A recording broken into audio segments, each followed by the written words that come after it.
All right, pitch meeting. This is pitch meeting, and I'm going to do a reaction to pitch meeting. So they are doing the Superman thing. I am excited because I seen the movie. As you can see, I got my shirt on and everything ready for the video. I am very excited to end up checking out a couple different Superman videos today because I am in celebration of my fourth time watching the movie. I absolutely loved it. I'm sorry. I ended up enjoying it. I enjoyed it. So I don't know. Let's go and watch the video. Movie for me? Yes, sir, I do.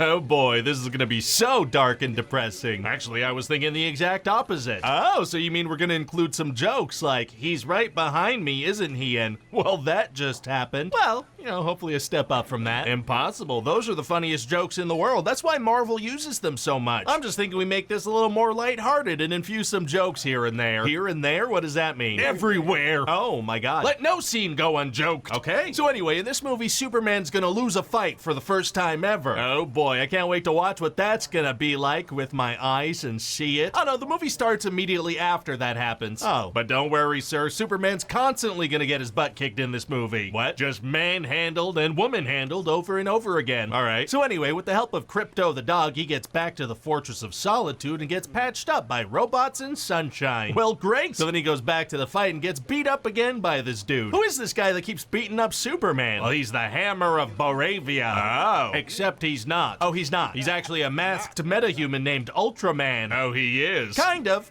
not. What are you who is this guy? Well, see, under the mask, he's actually a clone of Superman being controlled by Lex Luthor. Is he? Yes, I'm done with the identity twists. Or am I? Yes, I am. Okay, cool. And how does Lex control this guy? Well, he shouts commands at his henchmen, and those commands are various fight moves, so he's able to beat Superman that way. Isn't Superman, like, incredibly fast? Well, yeah, but his speed is no match for the speed of a guy yelling orders at another guy who then enters the orders into a computer, and then a clone does those moves. Yeah, I guess that doesn't leave a lot of reaction time. So anyway, also Clark and Lois are dating, and she knows he's Superman. Oh, interesting dynamic. And he agrees to be interviewed by her as Superman, but they get into a little argument. How come? Because maybe he did a little war crime, maybe not. Been there. He may have slightly tortured a world leader. Torture-related relationship troubles are tight. Yeah, see, he stopped this powerful fictional nation from attacking a less powerful fictional nation. Fiction is wild. What an imagination you have. Thank you. And now Lex wants to distract Superman so he can go fiddle around in the Fortress of Solitude, so he releases a kaiju in Metropolis. Extremely rude. So Superman wants to stop this thing without killing it, but then this trio of heroes called the Justice Gang pop in and they just straight up kill the thing. Oh, the Justice Gang, huh? We should have them bicker about their name throughout the whole movie. What? That's one of the funniest things you can do in a superhero movie. That's why Marvel does that so much. Okay, I guess. So the Justice Gang is this Green Lantern, Guy Gardner, and then there's Hawk Girl, and then there's Mr. Terrific, the guy from Shark Tank. No, and so Lex and his goons, they decrypt this message from Superman's parents, and turns out they wanted him to take over the world, so they broadcast that to Earth. Well, how can they... In their defense, they did not want him to take over the world. They wanted him to repopulate Krypton, which is weird, right? In Man of Steel, Jor-El is specifically like, well, Superman is literally like, why didn't you guys come with me? He specifically said he didn't want them to come with him because they wanted to, but they didn't. They felt like the cloning process and everything like that was such a vile thing against humanity that they literally allowed trillions of their citizens to die on their planet. That's literally it. He allowed trillions of people on his planet to die specifically because he didn't think that the cloning process made their lives worth it.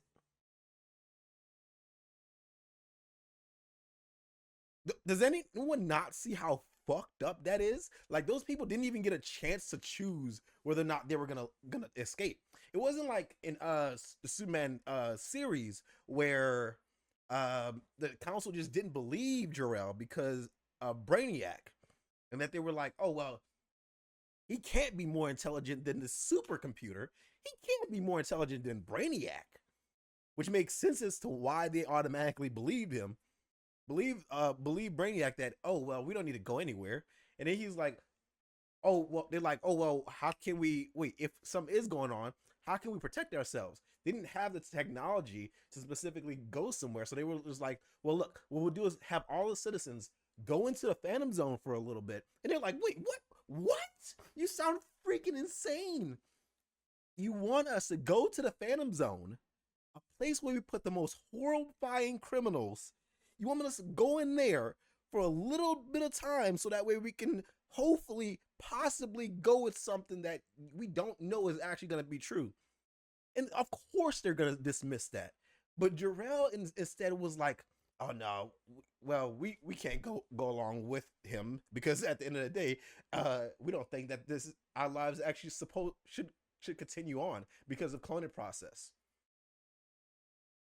And this guy is somehow put higher on the list in terms of morality than this Jor-El, who is saying, my son is going to a different planet. I want him to go there, start a new life, and repopulate Krypton. He's a scientist. It sounds like a good idea to me. I don't know. Be sure it's not fake. Well, Mr. Terrific tells Superman he knows the guys that verified this and they're legit. Well, couldn't Lex have bribed or threatened them? Impossible! Get all the way off my back about that. Okay, let me get off of that thing. So then another big monster attacks the city. Oh no, so what does Superman do? He lets the Justice Gang handle it. He's gotta go talk on that. I can say when it comes down to this movie, I didn't need Mr. Terrific to be like, oh, I know these guys. They wouldn't say it's legit unless it's legit. Lex himself come out of nowhere and said, no, I literally did not alter this. Lex himself coming out and saying he didn't alter it is enough for me to believe it. Lex has no reason to lie to another person that he has in his conspiracy. Like, even James Gunn said he put that in there multiple different times, so people know he is not joking when it comes down to this correction, the rest of that video. About his feelings. Fair enough. So then he decides to explain himself to the world and reassure everyone he means them no harm. Turn himself in. That works too. And the government gives him to Lex, who shoves him in a prison cell in a pocket universe. How can he keep Superman in a cell? See, Lex also captured the... Well, he specifically didn't explain everything to everybody because Lex had crypto. He could have done that, but he has crypto, so he has to give himself up in order to find out what crypto is. This guy Metamorpho who can turn himself into things, so he turns himself into kryptonite. Why would he do that? Because Lex kidnapped his little baby. Oh my goodness. So they work together, and along with the help of Krypto and Mr. Terrific and Lois, they get out of the pocket universe. Hey, if Lex wants Superman dead, why not just kill him right away with this kryptonite dude? Well, because then the movie would be over and it's not quite time for that yet. That's true, but he also said the government specifically won't allow him to until they get permission from him, because the government has questions that they need answered from Superman. So he's literally saying that he won't kill Superman because it's illegal, which I still think that he could possibly pay them off in some type of way.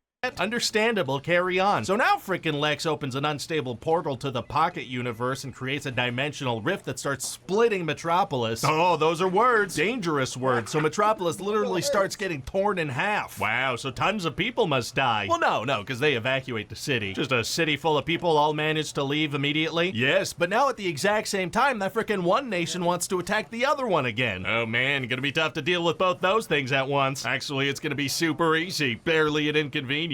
Oh, really? Yeah, see, Superman sends Hawk Girl and Guy Gardner and Metamorpho to go handle that over there, because teamwork makes the dream work. What do we call that teamwork? Delegation makes the dream work. There it is. So anyway, then Mr. Terrific manages to close the rift, and Lex admits that he orchestrated this whole thing to make the world hate Superman. A very sneaky bald man. And Lois exposes the truth to the world, so Lex, he's gonna be in big trouble. Wow, well, just goes to show you, billionaires always get held accountable for their sketchy behavior. Well, sounds like a great movie. Yeah, you think? Yeah, I just think it's missing a little bit of hype building for the future of the DCU. I could slap a quick cameo right at the end. That'll do it. Legit. James Gunn literally said he did. A lot of people have been saying back and forth that, oh, well, when it came down to James Gunn had full control of this movie, he didn't have full control over everything, because they specifically wanted him to put a end credit scene at the end of the movies, at the end of the movie, and James Gunn said he did not want to do that. So everybody's complaining that the end credit scene is like, both end credit scenes are pointless, but he literally said he didn't want to do it. So I say I don't want to do something and you force me to do it, I'm automatically going to do something just to get it done. So why not just allow me not to do it? Like I don't know.